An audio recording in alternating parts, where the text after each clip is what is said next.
पाकिस्तान के property sector पर लगने वाले हालिया टैक्स कवानीन के मुताबिक 5 करोड़ रुपए तक की प्रॉपर्टी पर कितना टैक्स लगेगा। क्योंकि ज्यादातर लोग मेरी तरह मिडिल क्लास लोग हैं जिनकी अगर कोई प्रॉपर्टी है तो उसकी मालियत 5 करोड़ से नीचे ही है, तो इस वजह से ये सबसे बड़ा कंसर्न है कि ये बताएं कि जी जो मिनिमम स्लैब है उसके मुताबिक जो प्रॉपर्टी की खरीदो फरोख्त है उस पर कितना टैक्स लगेगा। देखिए, सबसे पहले एक चीज आप समझ लें कि जो कैपिटल गेन टैक्स इस नए निजाम के तहत मुतारिफ करवाया गया है, जो पहले भी लिया जाता था, लेकिन उसके तहत जो है वो अगर आप फाइलर हैं तो आप पर 15% टैक्स लगेगा और अगर आप नॉन फाइलर हैं तो आप पर 45% टैक्स लगेगा। पहले ये होता था कि 1 से 6 साल की इसमें मुद्दत रखी गई थी, अब इस मुद्दत को यकसर खत्म कर दिया गया है और अब आप कोई भी प्रॉपर्टी खरीदते हैं या बेचते हैं तो उस पर जो कैपिटल गेन टैक्स है वो आप जो है वो अगर फाइलर हैं तो 15% देंगे और अगर नॉन फाइलर हैं तो आप 45% टैक्स देंगे।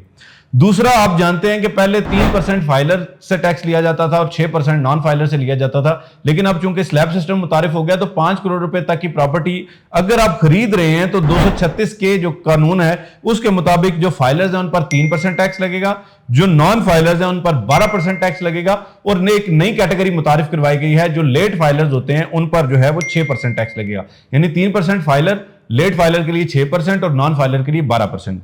इसी तरह अगर आप कोई प्रॉपर्टी बेच रहे हैं तो 236C जो कानून है उसके मुताबिक अगर आप फाइलर हैं तो आप पर 5 करोड़ रुपए तक की मालियत की अगर प्रॉपर्टी आप खरीद रहे हैं तो फाइलर के लिए 3%,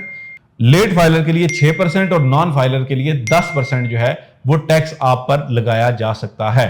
ये जो 5 करोड़ रुपए तक की प्रॉपर्टीज है उन पर टैक्सेस की तफसीलात तो कुछ यूं हैं और एक एफईडी जो है वो बताया जा रहा है कि जी 5% जो है वो आपका लगाया जाएगा ताकि एक जो फेडरल एक्साइज ड्यूटी है वो भी लोगों से ली जा सके। ओवरऑल जो प्रॉपर्टी सेक्टर के जो हालिया टैक्सेस हैं इस पर अगर बात की जाए तो इसमें सबसे ज्यादा टारगेट नॉन फाइलर्स को और लेट फाइलर्स को किया गया है। जो फाइलर्स हैं उनके मुताबिक जो है पहले भी 3% टैक्स जो है वो उनसे वसूल किया जाता था, अभी भी जो है वो इसमें कोई बहुत बड़ी तब्दीली नहीं की गई। हाँ, जो कैपिटल गेन टैक्स है उसमें बड़ी तब्दीली की गई है, एफईडी के हवाले से तब्दीली की गई है, लेकिन जो प्रॉपर्टी की सेल परचेज पर लगने वाले टैक्सेस हैं वो तकरीबन सेम ही है, उसमें कोई बहुत बड़ी तब्दीली अभी तक नहीं आई। तो ये 5 करोड़ रुपए तक की प्रॉपर्टी पर लगने वाले टैक्सेस की तफसीलात हैं। अगर आप मजीद कुछ जानना चाहते हैं तो आप हमारे चैनल को सब्सक्राइब करें ताकि हम इसी तरह मालूमात का तसलसल जारी रख सकें। आज तक वीडियो के लिए इतना ही, फी अमान अल्लाह।